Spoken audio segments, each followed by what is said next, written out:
Boa noite, pessoal. Meu nome é José Ribamar e hoje nós vamos continuar com mais uma edição do programa Monitoria Sem Fronteiras. E hoje eu vou falar para vocês sobre autoimunidade e mecanismos de tolerância, ok? Então, a primeira coisa que eu quero que vocês tenham em mente é diferenciar a tolerância central de tolerância periférica, tá? É bem simples. Tolerância central é aquela que ocorre nos órgãos linfóides primários, ou seja, na medula óssea e no timo. Quero que vocês lembrem que esses são locais de desenvolvimento dos linfócitos, tá? Então, durante o desenvolvimento desses linfócitos, eles vão passar por uma etapa chamada seleção negativa, no qual eles serão expostos a antígenos próprios e vai se averiguar se eles reconhecem esses antígenos. Se por acaso eles reconhecerem, então eles vão sofrer apoptose.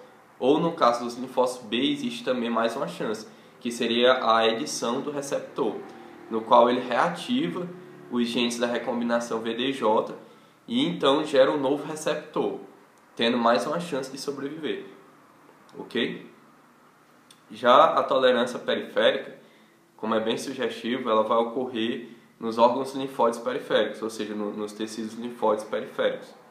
Então, nesses locais, os linfócitos virgens eles vão entrar em contato eles podem entrar em contato tanto com antígenos próprios quanto com antígenos estranhos. Mais tarde nós vamos abordar o que vai acontecer se eles encontrarem antígenos próprios, tá? Então, é importante que vocês notem que nos órgãos linfóides primários, na medula óssea e no timo, só são apresentados antígenos próprios, tá bom? Ou seja, os antígenos estranhos eles não são levados para esses órgãos. Então, como eu falei para vocês na aula de recombinação VDJ, existe uma ampla gama de receptores que podem ser gerados, ok? Devido à diversidade, à enorme diversidade, tá bom? Então, eventualmente, um desses receptores pode ser específico para o antígeno próprio. Daí a importância da seleção negativa, porque se um linfócito desse surgir, a seleção negativa vai barrar o desenvolvimento dele, ele vai sofrer apoptose. Ou seja, é um mecanismo de se evitar a autoimunidade, tá bom? Então, entendido isso, agora vamos falar mais especificamente dos linfócitos T, ok? Dos mecanismos de tolerância nos linfócitos T. Então, como eu já falei, o mecanismo central de tolerância seria a seleção negativa que se dá no timo, ok? Então, no timo você vai ter células apresentadoras de antígenos, ou seja, células epiteliais do timo, que expressam um gene especial, uma proteína especial chamada AIRE. Essa proteína permite que essas células expressem na sua superfície antígenos próprios, ok? E isso vai ser muito importante para a seleção negativa, como vocês já sabem. Se houver mutação nesse gene, no gene AIRE, vai ocorrer uma doença autoimune, que se caracteriza pela destruição de vários tecidos glandulares no corpo, ok? De várias glândulas endócrinas, tá bom? Então, novamente, como vocês podem perceber, a falha nos mecanismos de tolerância vai eventualmente causar a autoimunidade, vai ter uma relação íntima com a autoimunidade, ok? Então, agora vamos falar mais da tolerância periférica dos linfócitos T. Nesse caso, é um pouco mais complexo. Então, como eu falei para vocês, os linfócitos T na periferia, eles podem acabar encontrando autoantígenos também, ou seja, antígenos próprios. E quando isso ocorrer, eles podem seguir por três caminhos. Eles podem entrar em estado de anergia, ou seja, de inatividade. Eles podem entrar em apoptose, que já é uma velha conhecida de vocês. Ou eles podem sofrer supressão pelos linfócitos T reguladores, tá bom? Então, vamos primeiro abordar a anergia. A anergia, como eu falei para vocês, é um estado de dormência, é um estado de inatividade. O linfócito ele fica inativo durante um bom período de tempo, ok? Ele pode permanecer inativo por um bom período de tempo. E a anergia ela vai ocorrer em duas situações principais. Então, primeiro, ela vai ocorrer quando o linfócito ele reconheceu um antígeno, mas não vai acontecer uma coestimulação adequada, ou seja, ele reconhece o antígeno na ausência de coestimulação. Vocês lembram, né, do B7 e do CD28? Ok, então para a ativação efetiva do linfócito, precisa ter esses dois fatores, o reconhecimento do antígeno e a ligação do B7 com o CD28, ou seja, a coestimulação. Quando acontece só o reconhecimento do antígeno, ele pode entrar em estado de anergia. Daí a importância da coestimulação. Ok? Então, o outro mecanismo que ele entra em anergia seria através do CTLA4 e do PD1, tá? Que são receptores inibitórios da ativação dos linfócitos. O CTLA4 ele compete com o CD28 pelo B7, ok? Sendo que ele possui uma afinidade maior do que o CD28, tá? Esse é um detalhe importante, como vocês vão ver já já. E o que ele faz é disparar sinais inibitórios que anulam os sinais ativadores do TCR, tudo bem? Então, bem fácil de entender, o CTLA4 compete com o CD28, tá? Então, agora vamos para o PD1. O PD1 foi sugerido que, inicialmente, que ele atuava na apoptose, mas hoje se constata que isso não é verdade, ele não atua na apoptose, tá bom? Então, o que acontece é que o PD1, quando ele se liga aos seus ligandes, que estão nas células apresentadoras de antígenos, ele vai provocar, ele vai induzir o estado de anergia também.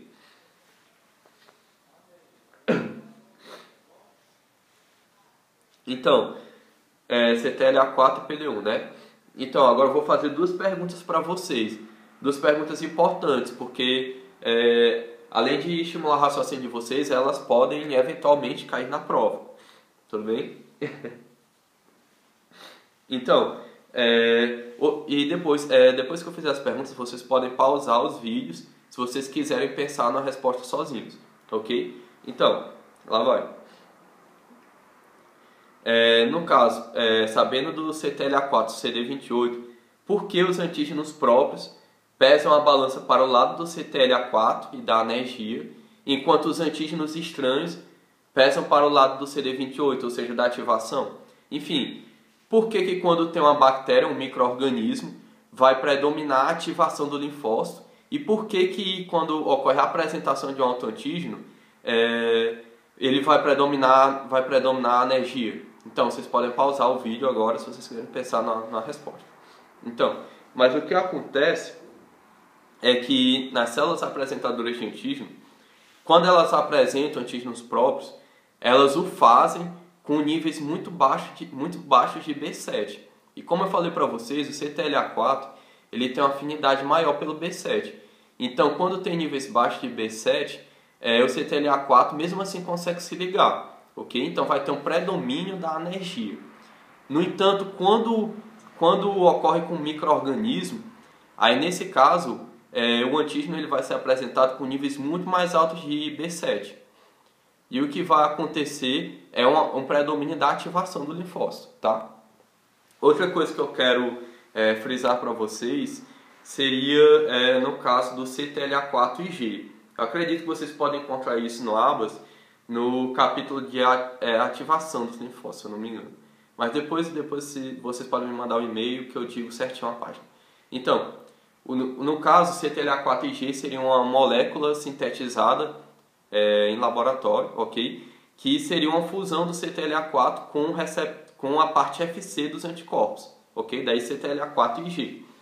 Então, qual seria a importância, qual seria a utilidade dessa molécula sintetizada, dessa molécula especial? Vocês podem pausar o vídeo.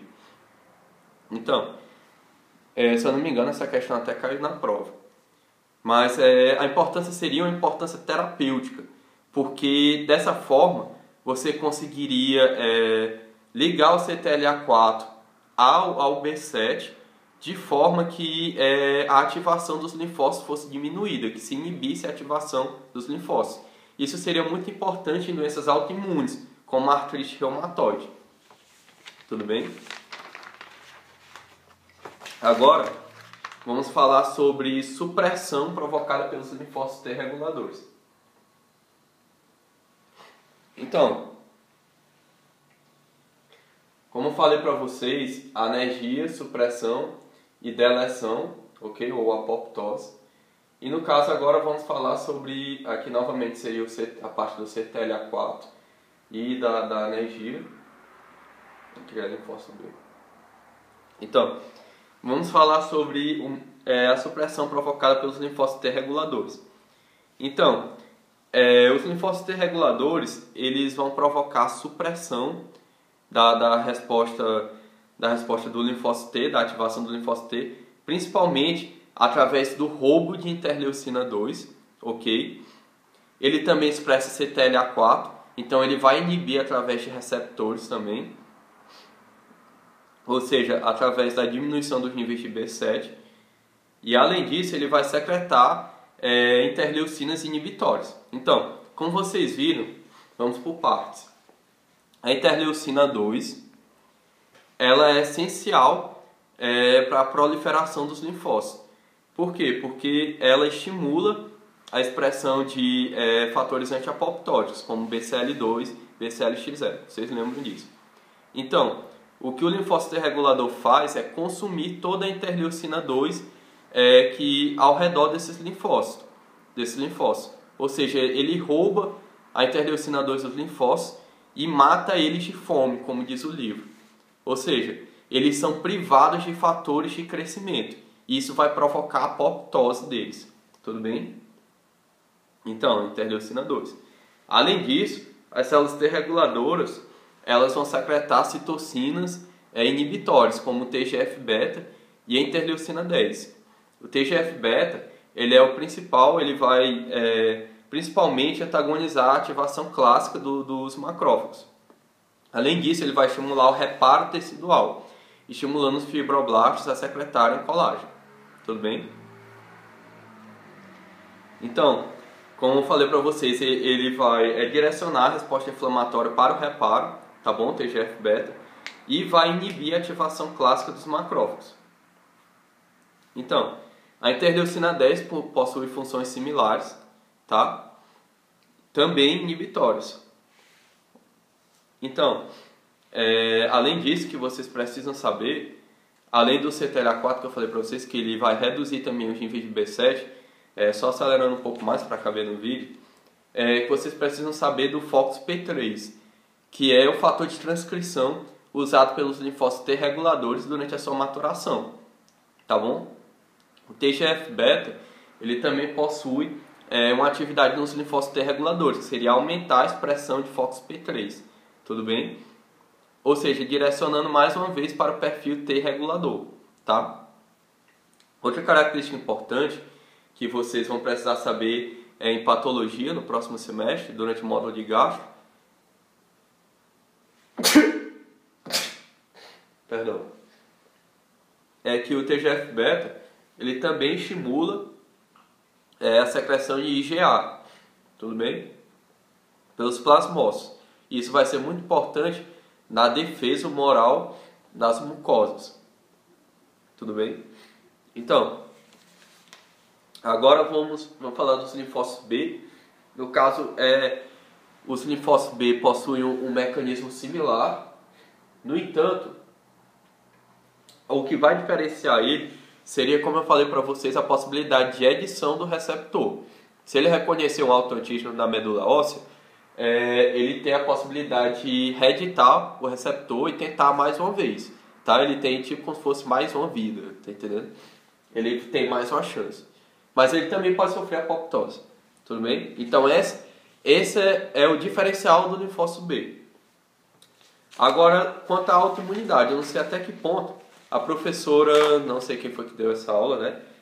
Não sei até que ponto ela falou para vocês, tudo bem? Mas eu queria que vocês dessem destaque para o mimetismo molecular.